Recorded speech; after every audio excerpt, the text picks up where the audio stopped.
of Sydney CBD and airport, a restriction zone of the area where I can't go into.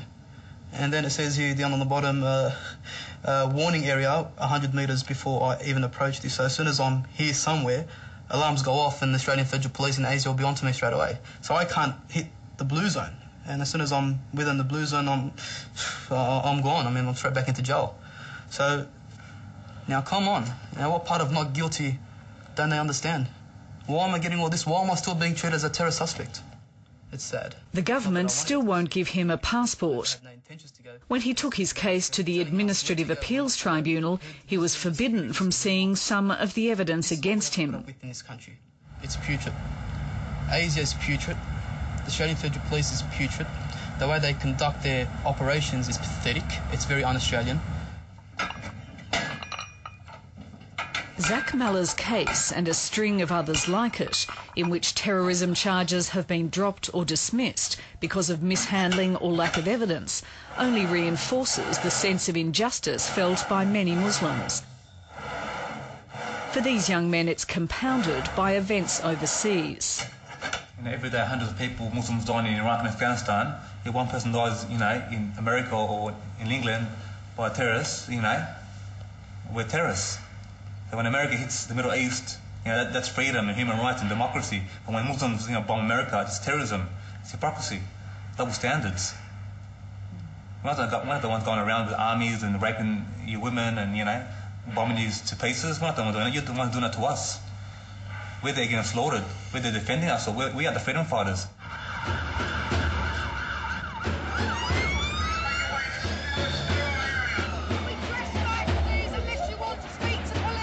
The worst-case scenario for Australia is the emergence of homegrown terrorist cells like those in the UK, which pulled off the 2005 London bombings.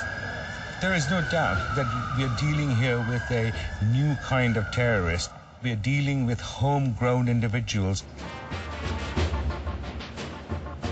They flourished in poor, underemployed, ghettoised communities, already alienated from British society, and further marginalised by the belligerent politics and policing of the war on terror.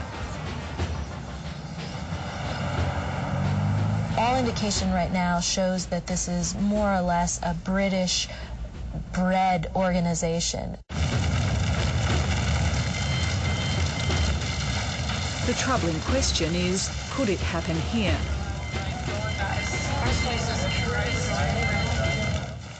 Robert Lambert from the London Metropolitan Police, and he's been head of the Muslim Contact Unit of the Counter-Terrorism Command from 2002 to 2007. Australian terrorism watchers are eager to heed the lessons learned by their British counterparts during their decades-long conflict with the IRA. It does not play well for them. We've developed an approach to terrorism in London, and the phrase we had, I think it still holds true as an ideal model, was communities defeat terrorism. Now, Scotland Yard veterans like Robert Lambert knew from the start of the current struggle that the political rhetoric was wrong. I guess the one phrase that was already playing badly with us was, you're either with us or you're with the terrorists. We did not think this was good counter-terrorism. We didn't think... In Britain, heavy-handed counter-terrorism policing has been used by the terrorists to justify attacks like the London bombings. Australian experts are seeing troubling signs. I don't think we're at that point here, but there's certainly a mood in some pockets of Sydney and Melbourne whereby the young people feel as if they are under siege, that they're being monitored, they're being surveilled. We're talking about isolated pockets of some communities where there is evidence of a steady escalation of radicalisation. Now, radicalisation in and of itself, or radicalism in and of itself, is not a problem. But when it reaches the point of extremism, when the radicalism and the radical ideas being advocated transform themselves into an agenda for perhaps violent change, then you have a problem. I'm Errol. How are you? Good. Fine. Good. We're preparing for the festival, for the... Is it expecting a few people? Yes. Everyone's welcome. Yeah, it should be good. And what I like about it this year, it's really open. Very so that from means that everyone that's coming through... Road, yeah. Eager to avoid the explosive scenes in Britain, the Victoria Police have abandoned the rhetoric of the war on terror in favour of a community policing approach. Everyone's ready for tomorrow, so that's Sunday. How important is community engagement and preserving social cohesion in counter-terrorism policing? Oh, look, I think it's the most important element that underpins the whole success in dealing with terrorism or terrorism-related issues. I think what you need to really do, and what we're trying to do in Victoria Police, is to focus on our new and emerging communities. We need to build a social cohesion structure or environment within all our communities. We really believe that it's the communities that will have the most success in defeating terrorism.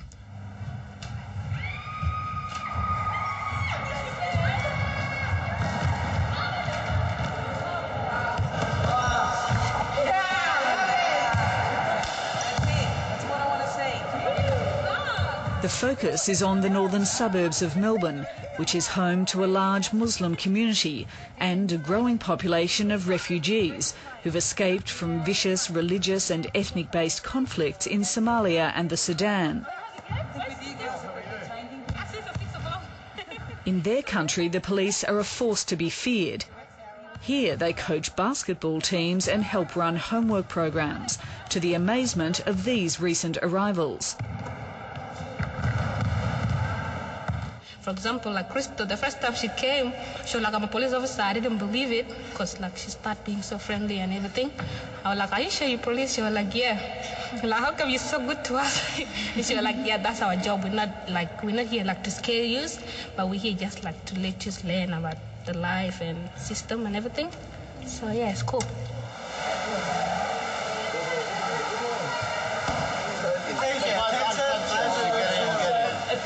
Major emergency, he's unconscious. Okay. And that's it, then you go and then you have to tell him okay, and that's it. Yeah, you have to wait for the response. Do you have any questions? Okay. You know it. Just like that? Yeah. Like that? Yeah. Like that? Yeah. Don't forget to tilt his head back and look. The police work closely with community groups like Victorian Arabic Social Services, which runs leadership, mentoring and training programs for youth. These young men, some Australian-born, others recent refugees, have just passed their training to be lifeguards. They're vomiting. Turn them over. Let's stop vomiting. Clear the airway. That's it. Tilt the head back. They see no contradiction between being proud Australians and proud Muslims. For me, it's like, say you're proud the day you graduated from school and you're proud the day you got the job. It's just that I'm proud to be Muslim. I'm proud to be Muslim.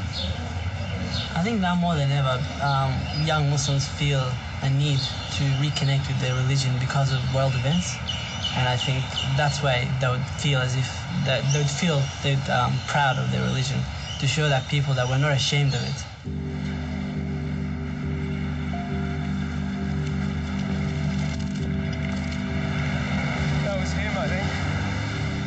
The Federal Police, who were heavily criticised for their handling of the Hanif case, also see the need for change. They've employed a Muslim mediator to address community concerns. And that's one thing our team works at, trying to resolve on what the role of federal agents are, what they can and cannot do. So that's where that concern came from, because a lot of people in the community didn't know how far a federal agent could go, what questions they could ask you, when could they serve you a warrant. Those were the concerns we were hearing from the community, because there was a fear that they felt they didn't have rights.